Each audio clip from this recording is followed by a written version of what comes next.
terbaik, pintar di sekolah. Tetapi siapa sangka dia anak yang kurang beruntung di kehidupan keluarganya. Konon kata orang-orang, menjadi anak tunggal adalah hal yang menyenangkan bagi seorang anak. Karena hanya kepada dia seoranglah perhatian kedua orang tuanya tercurah. Tetapi tidak bagi Bisma. Justru dia harus menanggung sendiri segala kepedihan karena melihat orang tuanya setiap hari bertengkar. Tidak ada tempat berbagi beban dan kesedihan seperti yang terjadi pada hari ini. Assalamualaikum. Dari mana saja kamu? Dibiarin taruh bangkal. Pak, kalau Bisma salam, jawab dulu. Jadi kamu sekarang berani nasihati bapak? Mentang-mentang sekolah agama, jadi kurang ajar. Bismillah, Pak. Bisma mau istirahat. Bisma meninggalkan orang tuanya yang sedang bertugas. Lihat tuh anakmu, pulang sekolah gayanya kerja, sampai rumah sudah berani membantah orang tua. Sudah hebat dia. Ini juga gara-gara kamu, Mas. Kalau kamu nggak pinjam sama Judel, kita nggak akan seperti ini. Bisma juga nggak perlu dapat bekerja. Salahku, kamu gak ingat saya berani kamu beli barang gak penting di toko online. Kurangi belanja-belanja gak penting itu. Ah, sudah lah, malas debat aku.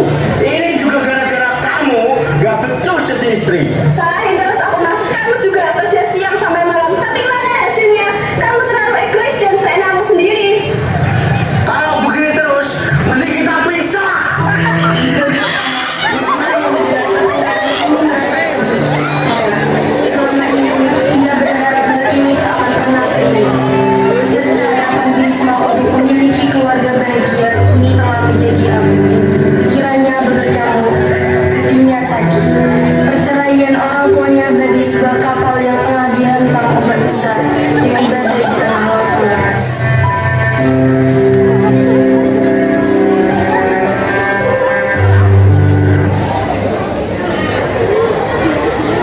Suatu hari di sebuah proyek bangunan, terlihat Bisma mengangkat beberapa karung semen di pundaknya.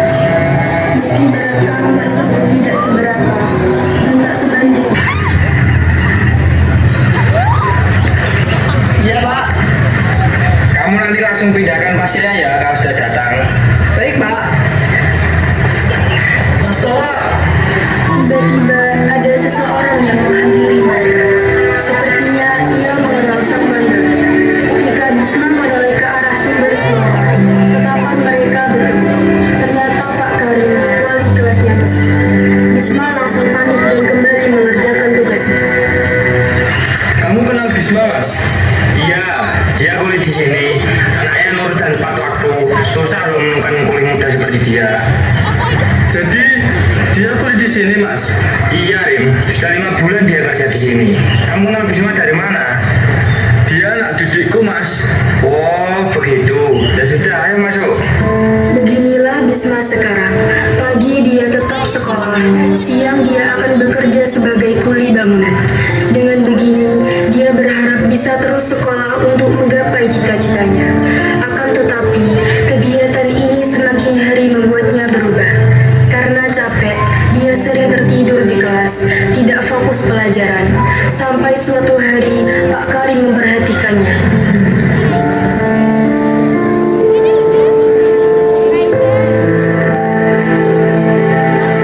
Bisma, Bapak perhatiin akhir-akhir ini kamu terlihat murung, kurang bersemangat, dan sering tidak fokus belajar, juga tertidur di jam pelajaran.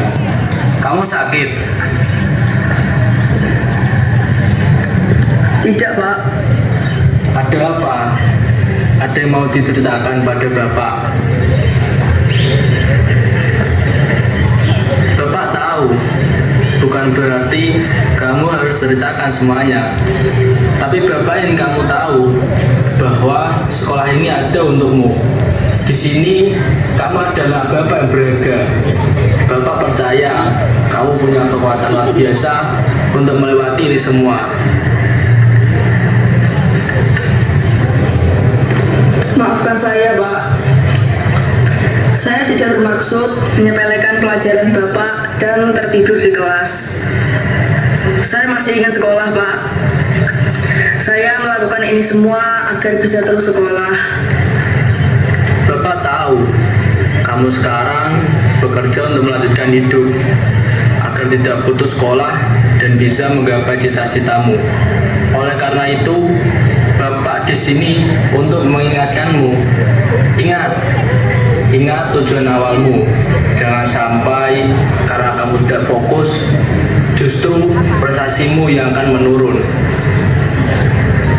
Saya ragu, Pak. Apakah saya masih bisa menggapai cita-cita saya?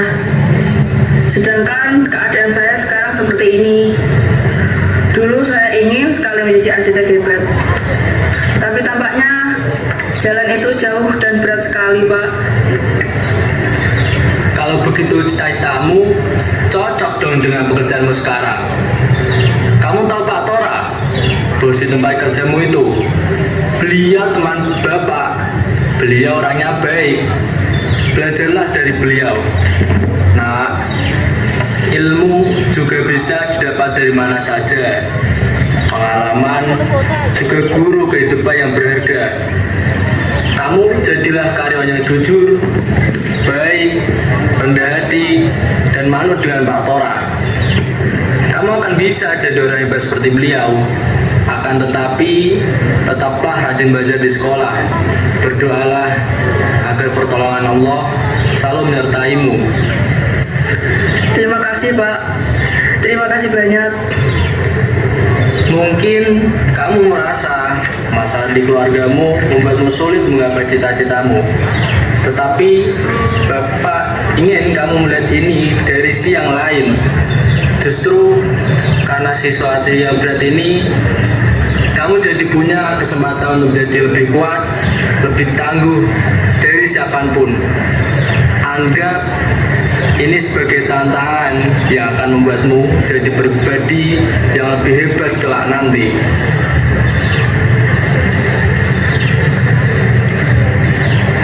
Jangan pernah kamu merasa sendirian. Bapak, Ibu guru, dan teman-temanmu di sini selalu ada untuk mendukungmu. Jika kamu butuh teman bicara, jangan ragu untuk datang ke Bapak ya. Kita bisa cari solusi bersama, langkah demi langkah. Sungguh Bisma merasa beruntung hari itu. Dia menemukan kembali tempat bersandar. Gurunya, Pak Karim, baginya adalah orang tua keduanya yang menumbuhkan motivasi di dalam hatinya untuk terus bersemangat menggapai cita-cita. 16 tahun sudah waktu berjalan dan masa itu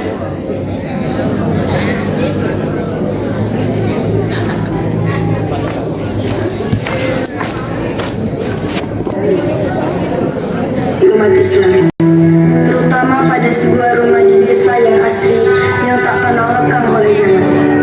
Rumah Pak Karim. Terlihat Pak Karim dan istrinya tengah menunggu tamu yang akan bersilaturahmi ke rumahnya dengan pakaian sederhananya dan hati yang bahagia.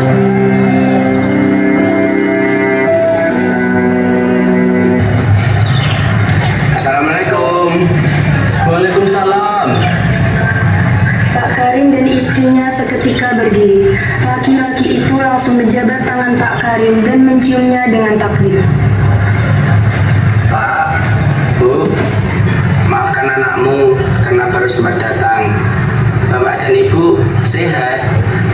Dengan wajah bingung, Pak Karim menyambut jabat tangan pemuda gagah di depannya.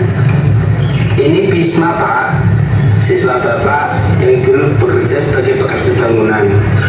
Oh, Masya Allah, Bisma. Bu, ini Bisma, anak yang dulu ku ceritakan padamu. Bagaimana kabarmu, nak? Alhamdulillah, Bisma sehat, Pak.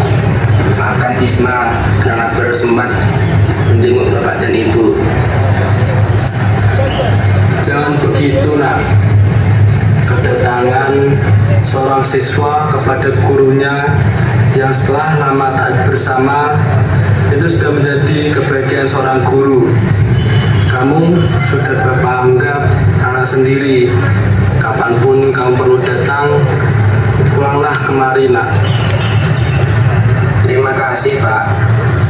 Tidak ada kata yang bisa mewakili betapa saya sangat berterima kasih pada Pak Karim yang telah mengasihi Bisma seperti anak sendiri.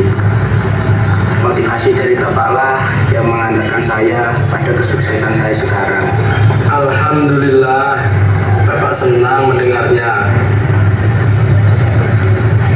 Dulu, seperti nasihat Bapak, saya belajar banyak dari Pak Tora. Kemudian setelah lulus sekolah, sedikit demi sedikit saya diberi kepercayaan untuk memegang kendali atas proyeknya. Hingga saya sekarang berdiri sendiri juga atas support beliau. Hebat, hebat nak. Memang dari dulu Bapak yakin kamu bisa. Pak, kedatangan saya kemari selain untuk silaturahmi juga ingin memberikan ini. Serahkan pada ibumu biar beliau membaca.